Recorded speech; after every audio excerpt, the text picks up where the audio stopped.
120 secondes.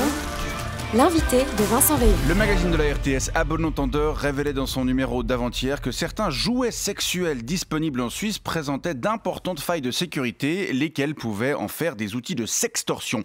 La sextorsion, c'est ce procédé qui consiste pour un escroc à voler une vidéo de vous sans que vous ne vous en rendiez compte, puis à vous menacer de la publier sur Internet si vous ne lui versez pas une rançon, généralement en crypto-monnaie.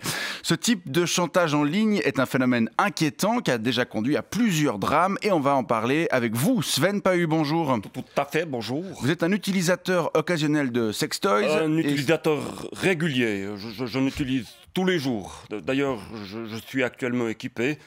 Des objets dont l'usage s'est beaucoup démocratisé, comme le montre l'enquête d'ABE, notamment à travers la vente en ligne. Tout à fait, c'est tout à fait pratique. La vente en ligne, on commande, puis si c'est pas la bonne taille, on renvoie. Ouais. Moi, je commande tous mes sextoys en ligne. Ouais. Pas vous ? Oui, bien sûr. Ah oui, tout à fait. Et vous, Madame Moret ? Pareil. Oui, tout à fait, il faut vivre avec son temps. Et alors, parmi la multitude d'objets disponibles sur le marché, il y a ces sextoys connectés qui peuvent entraîner de la sextorsion. Vous en possédez un ? Tout à fait, c'est le Extra Curvy Flash Connect de chez MaxiVibe. Oui, tout à fait. Il est équipé d'une micro-caméra Full HD qui est intégrée à l'anneau. Pourquoi une caméra ? Pour faire des films. Pour avoir des souvenirs. Oui, comme j'ai dit, la caméra, elle est intégrée à l'anneau, ce qui permet d'aller voir tout près, voire même d'aller voir de deux. Oui, ça donne des points de vue assez inédits, un peu comme de microcosmos. J'adore.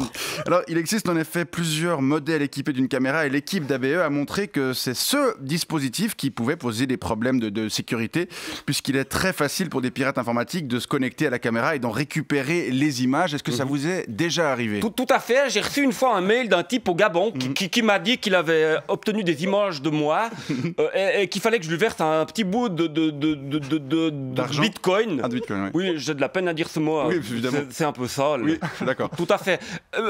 Sans quoi il publierait la photo, les vidéos sur Internet et puis qu'il enverrait le lien à tous mes contacts. Qu'est-ce que vous avez fait ? Vous avez payé ? Non, mais ça va pas. Moi, j'étais tout content que ça m'aurait fait un sacré coup de pub gratuite. Mais malheureusement, le type a pas mis ses menaces à exécution. Oui, il faut préciser que ce type de menace n'est pas toujours à prendre au sérieux. Il s'agit souvent de simples spams qu'on est nombreux à avoir reçus. Ah, vous aussi, vous vous êtes fait piquer une vidéo en POV ? Non, mais j'ai déjà reçu des mails de menaces de ce type envoyés par un robot. En revanche, des images sont parfois effectivement volées et les personnes exposées peuvent se retrouver dans une situation extrêmement délicate. Donc, mieux vaut en fait éviter ce type d'appareil. À moins qu'on veuille être s'exposer comme moi. À part ce sextoy connecté, vous en possédez d'autres Oui, tout à fait. J'en ai une bonne cinquantaine. Une bonne cinquantaine. Tout à fait, oui, grâce à Monsieur Berset. Pendant le confinement, il a bien fallu s'occuper. Et aujourd'hui, je ne peux plus me passer. Pour avoir un orgasme sain et profond, il me faut un sextoy. Vous savez, Monsieur Pahu, que la partie la plus sollicitée du corps lors d'un rapport sexuel, c'est le cerveau. Oh, peut-être bien, mais sauf que moi, j'en ai un tout petit. Oui, mais vous savez bien que c'est pas la taille qui compte. Ouais, c'est ce qu'on dit. Bon, en tout cas, on vous remercie d'être venu témoigner sur ce sujet délicat à visage découvert ce matin. Sven Pahu, et on vous souhaite une bonne journée. Pardon ?